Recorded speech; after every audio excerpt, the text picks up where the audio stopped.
Hello, Algebra 2 kids. Today we are going to learn about graphing the absolute value functions. We are going to extend that tomorrow in class with graphing quadratic functions.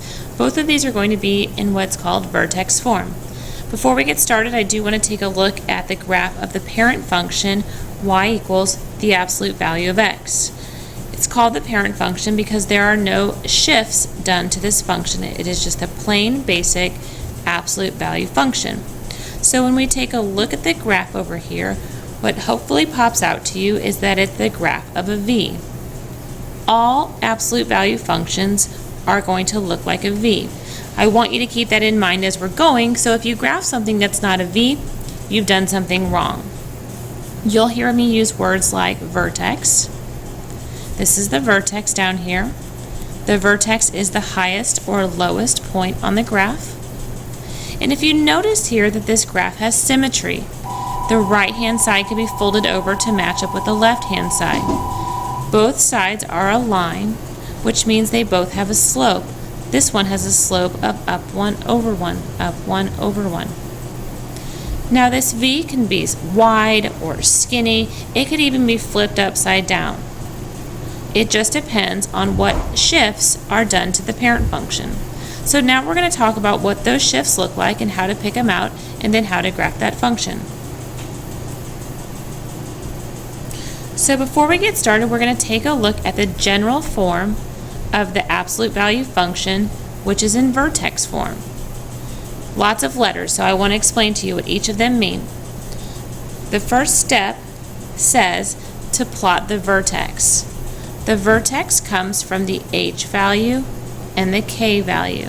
So when I say plot the vertex, the h value is the x, the k value is the y, which obviously I wanted to put k there and not y.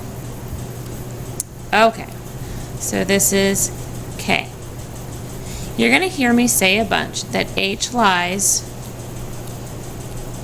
and k tells the truth.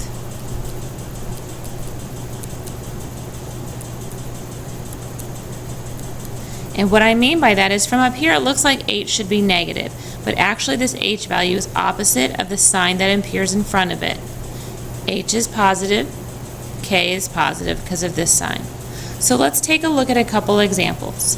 If we have the function y equals the absolute value of x minus 2 plus 5, the vertex comes from the h value and the k value. H is always inside the absolute value, so the vertex would be 2, 5. Okay. Again, the h value and the k value.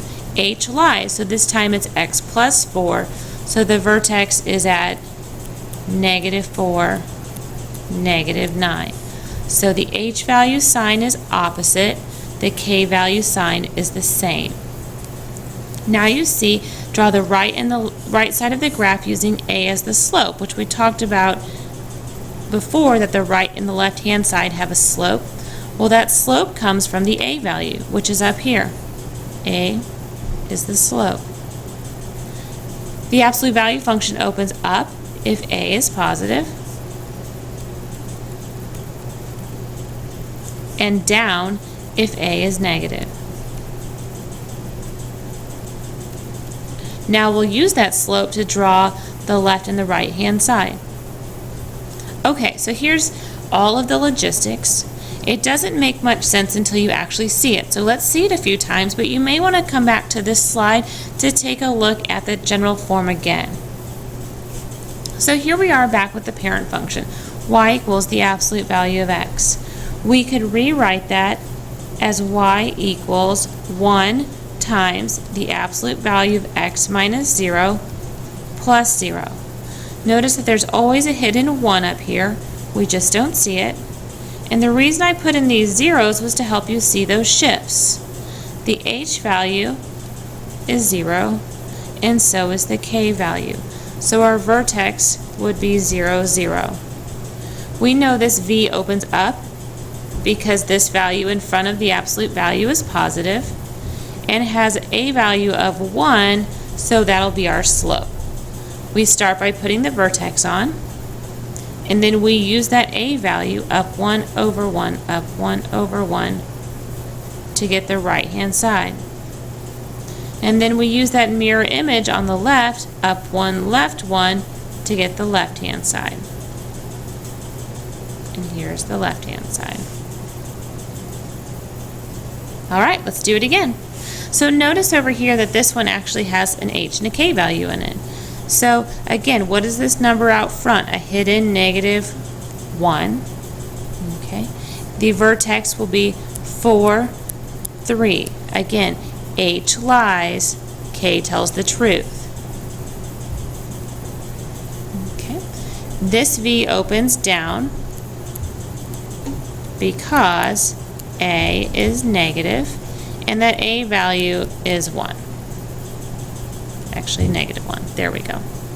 So we go over, first we graph our vertex. Over 1, 2, 3, 4, up 2, 3. So here's our vertex.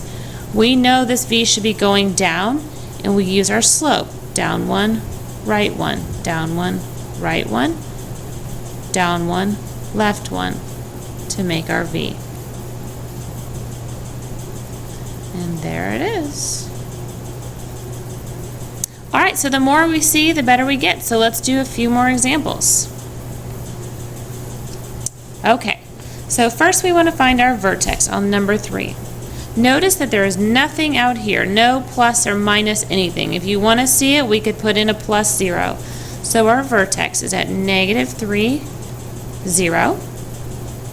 This V opens up because A is positive, and our A value is 2/5. So again, the vertex goes on first, over left 2, 3. From that point, I use my slope.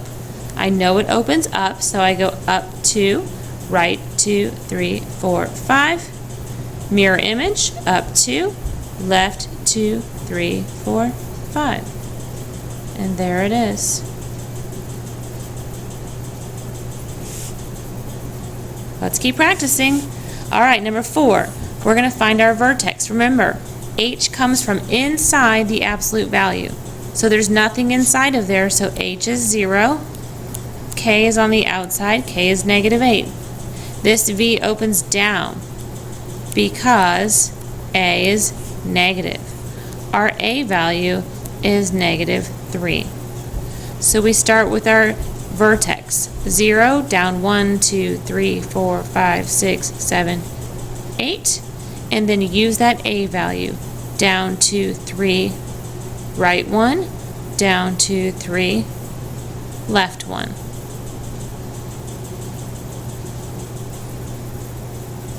Awesome. If we take a moment and compare these two V's, one opens up, one opens down. We know why. But can you guess why this one on the left is wide and this one on the right is skinny? Yep, you're right. It has something to do with this A value. Okay, so when we look down here, it says if the absolute value of A is less than 1, so positive or negative, if it's between 0 and 1, then the graph is wider than the parent graph. And remember, we're comparing to the absolute value of X. If A is greater than 1, then it's skinnier than the parent graph. So, bigger slopes gives it a steeper line, which makes that V skinnier. So when we look down here, which of the following graphs is the widest? We're looking for which one has an A value that is between 0 and 1 when we're looking at the absolute value. So, this one's greater than 3. This one is actually 1. 1 times the absolute value of X. So it leaves us with the third one. This 1/3 makes the V wider. Just like 1/4 or 1/5 or 2/3, any number between 0 and 1 makes it wider than the parent graph. Okay guys, here are some examples for you to try. I want you to do 4 things. I want you to identify the vertex, the value of A, and if the V opens up or down. I also want you to graph each one of these. So with each problem, there should be 4 things. 1, 2, 3, 4. Make sure you do all of them. I will be checking these tomorrow in class. Thanks for watching my video. Go back to that first slide about all the parts if you want to see it one more time. Have a great day.